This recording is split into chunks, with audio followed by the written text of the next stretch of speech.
안녕하세요. 결혼한 지 3년 된, 눈에 넣어도 아프지 않을 딸아이를 키우고 있는 30대 여성입니다. 제가 이렇게 사연을 쓰게 된 건 경우가 없어도 너무 없는 저희 아버님 이야기를 해보려고요. 솔직히 가족 간에 있던 일이라서 저도 웬만하면 남들한테 말하지 않으려고 했습니다. 아버님이 말 한마디라도 당신이 지나쳤다 미안하다 한마디만 해주셨으면 제가 이렇게까지 속이 문드러지지는 않았을 거예요. 하지만 저를 무시하신 것도 부족해 제 여동생까지 당신 아랫사람 취급을 하시려 드셨다는 게 생각만 해도 열불이 터지네요. 솔직히 저야 남편하고 한번 잘 살아보려고 결혼을 했고 그러니 좋든 싫든 아버님께 잘해드려야겠다는 생각이 있었어요. 하지만 제 여동생은 무슨 연좌제도 아니고 제가 아버님 아들하고 결혼한 게 왜 제 여동생한테 짐이 되어야 하는 건지 모르겠네요. 남편하고는 30이 넘은 나이에 만나 2년 동안 연애하고 결혼했어요. 처음 만난 곳은 회사인데 저는 입사한 지 7년 차의 대리였고 남편은 중고 신입이라고 할까요? 다른 회사에서 4년인가 일하다가 신입으로 지원해 저희 회사에 입사한 직원이었습니다. 남편 말로는 사무실에서 제가 제일 친절해 보였다는데 아무튼 그래서인지 남편은 모르는 거나 궁금한 게 있으면 늘 저를 찾아 도움을 구했고 저는 원래 싫은 소리를 잘 못하는 성격이거든요. 그래서 이래저래 남편을 많이 도와주곤 했었는데 그런 시간들을 계기로 남편과 연애를 시작했다가 부부의 영까지 맺었네요. 사실 남편과 연애를 하기 전에는 저는 결혼 욕심 같은 건 없었습니다. 왜냐하면 까놓고 말해서 저 하나 벌어서 먹고 살기도 빠듯했으니까요. 솔직히 숨기고 싶은 이야기지만 제가 대학교 2학년, 여동생이 고3이던 시기에 아버지가 일하던 공사장에서 사고로 세상을 떠나셨어요. 지금이야 이렇게 덤덤하게 말을 하지. 솔직히 그 사고가 있고 한동안 저도 그렇고 제 동생도 그렇고 하루하루 버티는 게 쉽지가 않았네요. 참으로 야속하다 느껴졌던 게 저희 친정아버지 사고는 여러 방송국 뉴스에서 다뤄졌을 만큼 크게 이슈가 되었었거든요. 그런데 정작 보상 부분에 있어서는 후속 취재니 뭐니 그런 것도 없었고 기꺼이 도와주려는 사람도 없었습니다. 물론 당시 제가 성인이었으니 딸인 제가 아버지 사건을 챙겼어야 하는 게 맞았겠지만 그래도 원망스러울 만큼 어느 곳에서도 그 어떠한 도움도 받지 못했네요.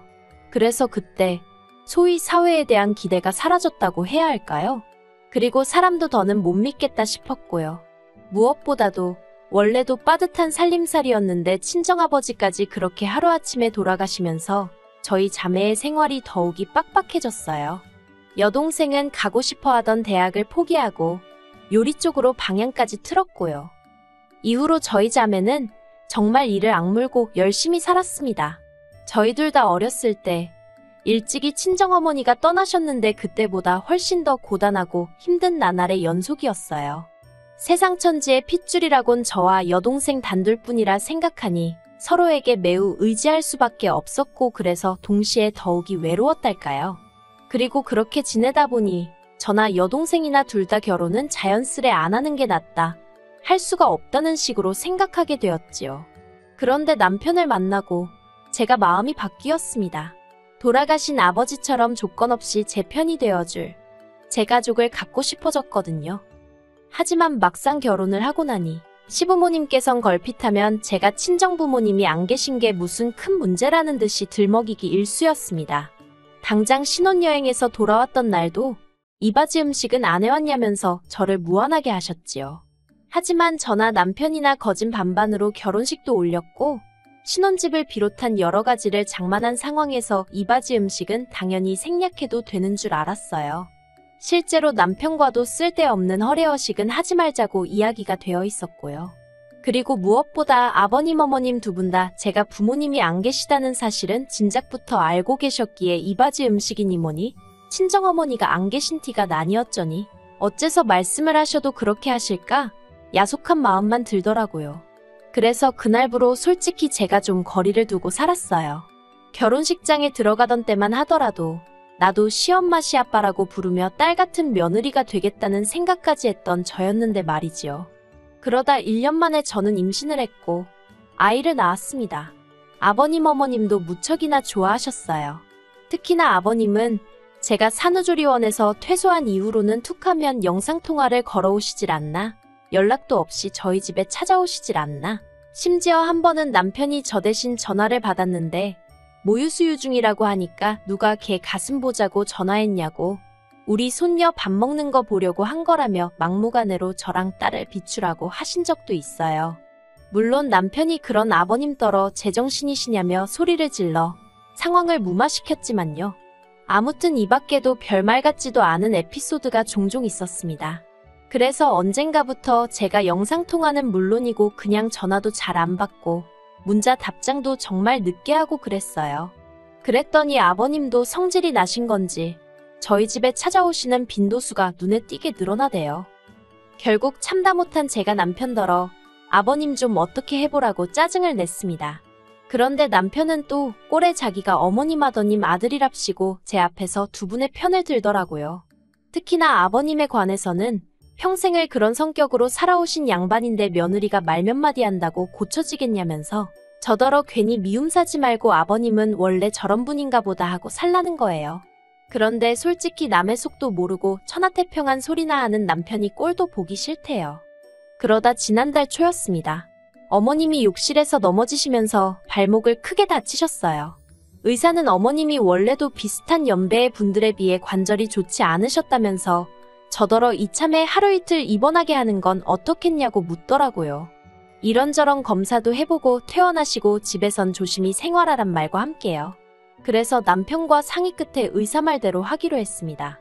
하지만 그때는 이러한 저희의 선택이 어떤 결과를 불러올지 전혀 몰랐네요.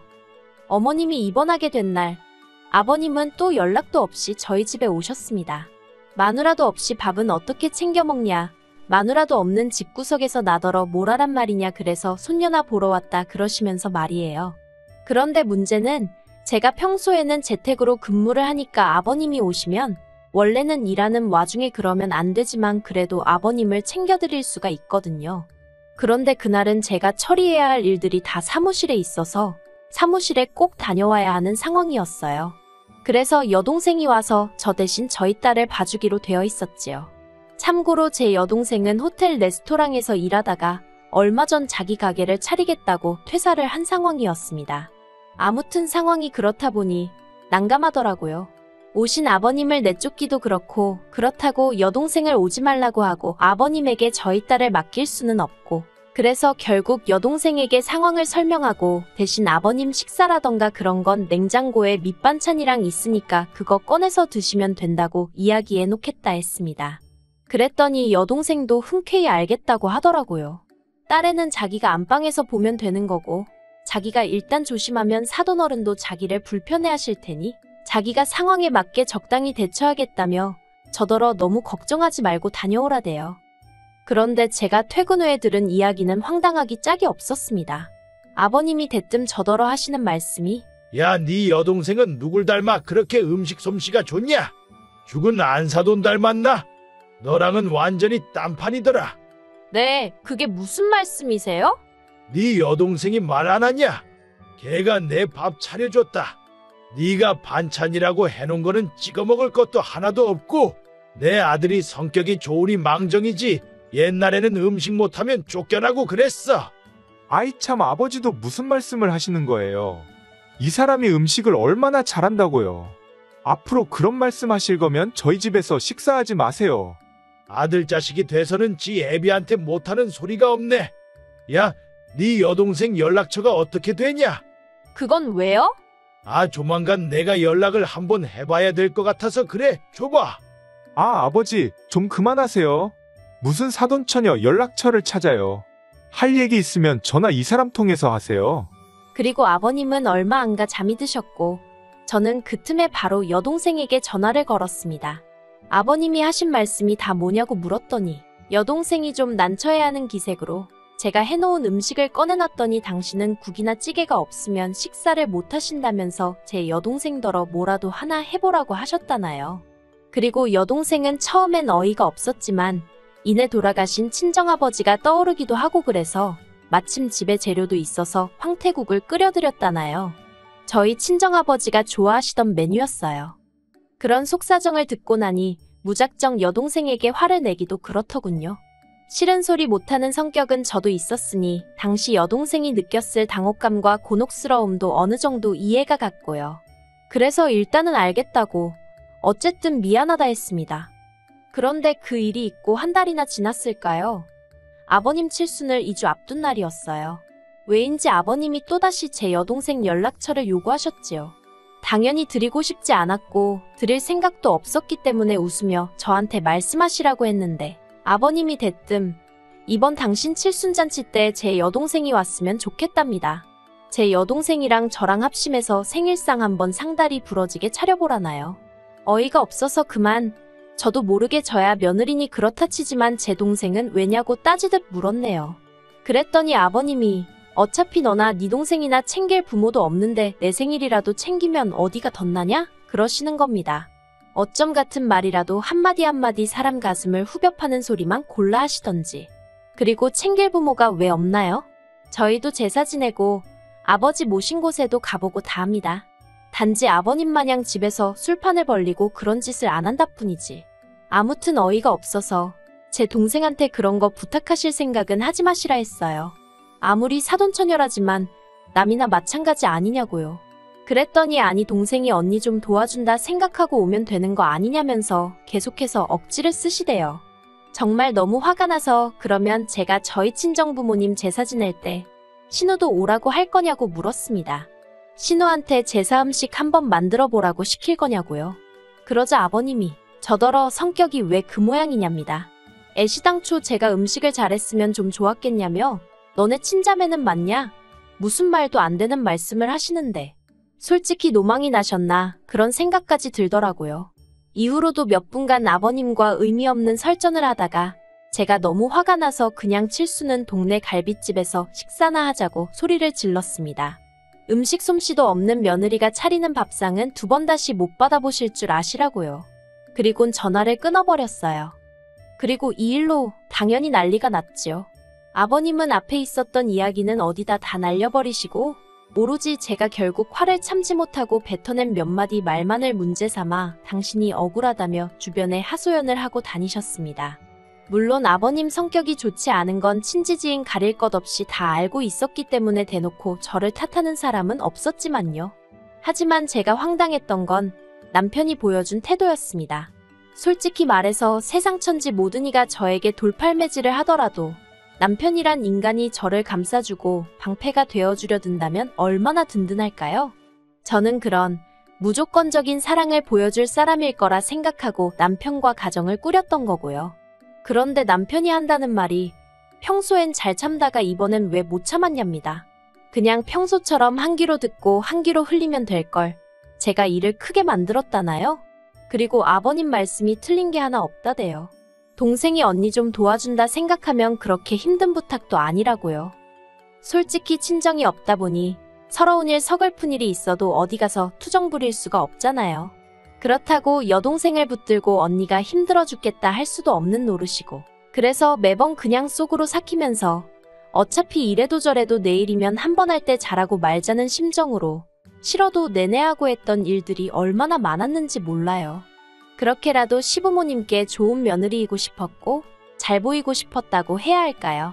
그런데 남편까지 헛소리를 해대는 걸 보고 있으니 제가 정말 바보같이 지냈다는 생각이 들대요. 호의가 계속되면 호구인 줄 안다더니 그런 말은 사람들이 웃자고 하는 소린 줄로만 알았지 그게 제 이야기일 줄 누가 알았겠어요? 저는 정신이 번뜩 차려졌고 더는 이렇게 살면 안 되겠다 싶었습니다. 그래서 남편에게 마지막이라고 지금 한 이야기가 전부 다 진심이냐 물었더니 그렇다대요. 그래서 그러면 더 할 이야기 없다고 우리 이쯤에서 헤어지자 했어요. 나는 아버님의 억지도 억지지만 나 때문에 내 동생까지 무슨 오라면 오고 가라면 가는 사람으로 취급받는 꼴은 못 본다고요. 그랬더니 남편이 저더러 자꾸 일을 키운다면서 자기는 이혼 소리 입에 쉽게 담는 사람하고는 못 산답니다. 그래서 그럼 잘 됐다고 말 나온 김에 확실히 정리하자 했어요. 그랬더니 남편이 약간 당황한 듯 하더니 그러면 딸은 자기가 키우겠답니다. 저같이 무책임한 여자한테 못 준다나요?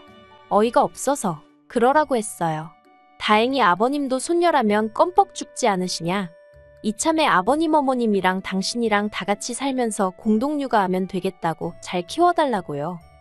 그랬더니 이제 정말 몇 시간도 안 있다가 아버님 어머님이 또 여지없이 연락도 없이 저희 집에 오셨습니다. 어머님이 아버님더러 미쳤냐고, 어디 주접 부릴 데가 없어서 며느리도 모자라 사돈 처녀한테까지 그랬냐고 아주 악다구니를 쓰시대요. 솔직히 아버님한테 매번 기죽어 있던 어머님만 보다가 어머님 목에 핏대 세워지는 거 보고 저 정말 크게 놀랐어요. 그리고는 어머님이 저더러 미안하다 하셨어요. 이게 다 당신이 아버님하고 싸우기 싫어서 웬만하면 알았다고 해줬는데 그게 버릇이 들어서 저 모양으로 늙은 모양이라면서요. 그리고는 남편도 저더러 자기가 잘못했답니다. 자기는 그냥 아버님하고 저하고 잘 지내면 좋겠는데 자기도 못 이긴 아버님을 며느리인 제가 어떻게 이기겠나 싶어서 속상한 마음에 한 소리였다나요.